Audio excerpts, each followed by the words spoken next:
Hello everyone welcome back to Adarsh classes.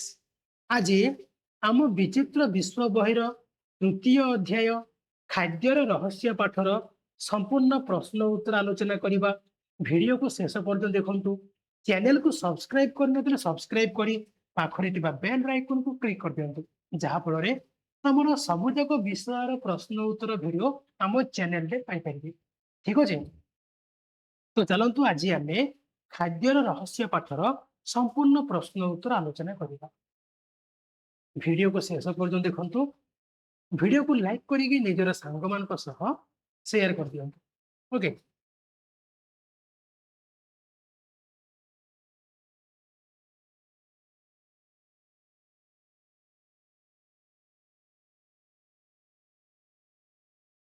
देखो तमर प्रथम क्वेश्चन कोन देछि।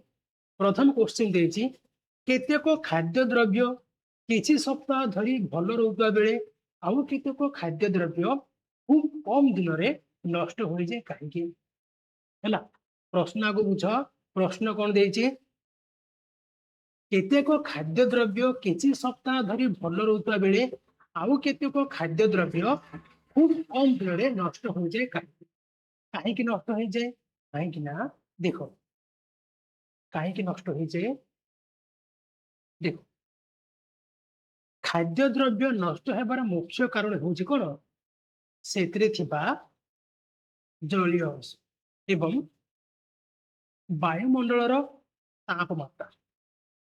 हैला, खाद्य द्रव्य नष्ट हेबार मुख्य कारण कोन ना सेतरे थिबा जलीय अंश आउ वायुमंडलर तापमात्रा। फल पनीपरिबा क्षीर एवं रंधा खाद्य रे जलीय अंश अधिक थाए, जहा फଳରେ बैक्टेरिया एवं कवक शीघ्र बढ़िकी खाद्य को नष्ट कर दियो।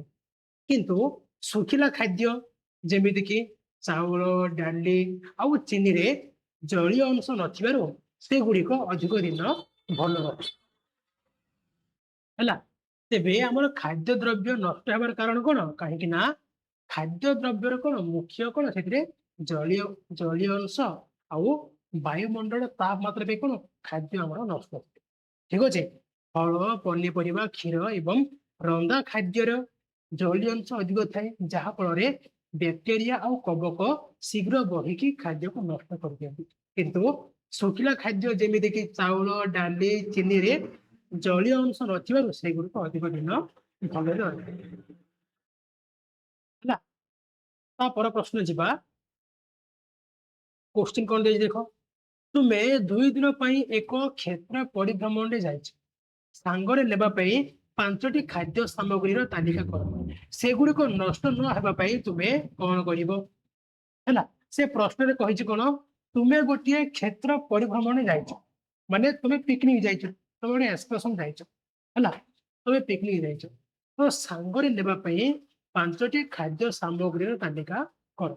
तेबे तुम सांगरे कोन कोन सब खाद्य लेके जिवो, सेगुड़िक नष्ट न हेबा पई तुमे कोन करिवो। तो सेगुड़िक नष्ट न हेबा पई तुमे कोन करिवो। देखो, तो आमे 5टी खाद्य सामग्री कोन कोन नै परिबा, बिस्कुट, चूड़ा भजा, मिक्सचर, पाउरुटी, सुखिला मिठा, फल जेमिति कि सेव कदली। हैला, एतिक आमे नै परिबा।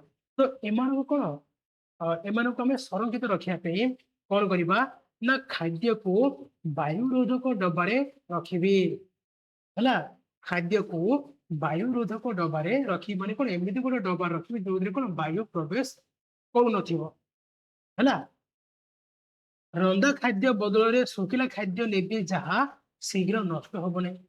फल गुडी को भल भाबे धोई सुखाई कागज रे गुडी रखिबे। हैला कि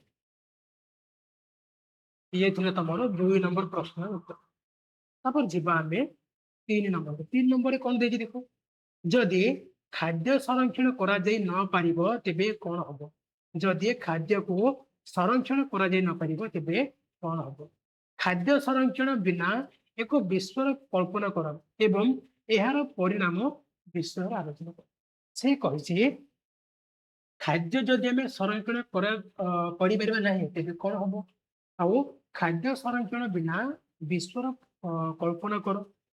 ଖାଦ୍ୟ ସଂରକ୍ଷଣ ନ କଲେ ଆମର କଣ କଣ ସବୁ ଅସୁବିଧା ହବ ତାକୁ କଳ୍ପନା କରିବ ଏବଂ ଏହାର ପରିଣାମ କଣ ହବ ଠିକ ଅଛି ଏହାର ଅସୁବିଧା କଣ ହବ ଦେଖ ଯଦି ଖାଦ୍ୟ ସଂରକ୍ଷଣ କରାଯାଇ ନ ପାରିବ ତେବେ ବିଶ୍ୱରେ ଖାଦ୍ୟର ଅଭାବ ଦେଖାଦେବ ବା ଦୁର୍ଭିକ୍ଷ ଦେଖାଦେବ କୃଷକମାନେ ଉତ୍ପାଦନ କରୁଥିବା ଫସଲ ଶୀଘ୍ର ନଷ୍ଟ ହୋଇଯିବ ଯାହା ଫଳରେ ସେମାନେ ଆର୍ଥିକ କ୍ଷତି ସହିବେ ନଷ୍ଟ ହୋଇଯାଇଥିବା ବା ପଚା ଖାଦ୍ୟ ଖାଇ ଲୋକେ ରୋଗାକ୍ରାନ୍ତ ହେବେ ଋତୁ ଅନୁସାରେ ମିଳୁଥିବା ଫଳ ଆଉ ପନିପରିବା ମଧ୍ୟ ଅନ୍ୟ ସମୟରେ ମିଳିବ ନାହିଁ ଖାଦ୍ୟ ସଂରକ୍ଷଣ ବିନା ମଣିଷ ଜାତି ବଞ୍ଚିବା କଷ୍ଟକର ହୋଇଯିବ ଠିକ ଅଛି ଏଇ ସବୁ କଣ ଯେ ଅସୁବିଧା ଆମର ଦେଖାଯିବ ହେଲା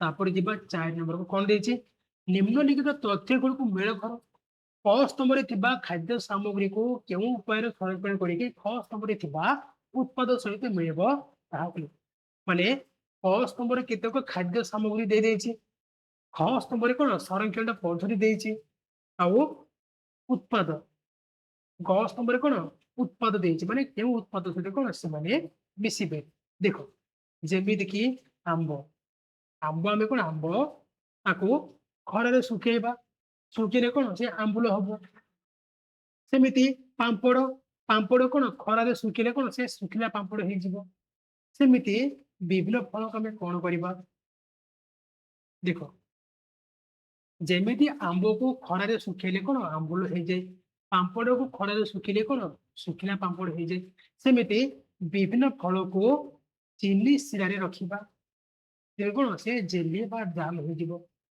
ଲେମ୍ବୁକୁ ଲୁଣ ଆଉ ତେଲ ଦେଇକି ରଖିବା ଯାହା ଫଳରେ କଣ ସେ ଲେମ୍ବୁ ଆଚାର ହେଇଯିବ ବଟର ବା ଲହୁଣୀକୁ ଫୁଟାଇ ବା ଗରମ କରିକି ରଖିବା ଯାହା ଫଳରେ କଣ ସେ ଘିଅ ହେଇଯିବ ବଟା ବିରିକୁ ଖରାରେ ଶୁଖେଇବା ଯାହା ଫଳରେ କଣ ସେ ବଡି ହେଇଯିବ ହେଲା ତାପରେ ଲଙ୍କା ଲଙ୍କାକୁ ଖରାରେ ଶୁଖେଇ ଗୁଣ୍ଡ କରିବା ଯାହା ଫଳରେ କଣ ସିଏ ଲଙ୍କା ଗୁଣ୍ଡ ହେଇଯିବ ମାଛକୁ ଲୁଣ ଦେଇକି ଖରାରେ ଶୁଖେଇବା ସିଏ କଣ ଶୁଖୁଆ ହେଇଯିବ ହେଲା ଏଇ ସବୁ କଣ ଯେ ସଂରକ୍ଷଣ ପଦ୍ଧତି ଆମେ ବ୍ୟବହାର କରିକି ଖାଦ୍ୟକୁ ବହୁତ ଦିନ ପର୍ଯ୍ୟନ୍ତ କଣ ସଂରକ୍ଷିତ କରିକି ରଖିପାରିବା ଠିକ ଅଛି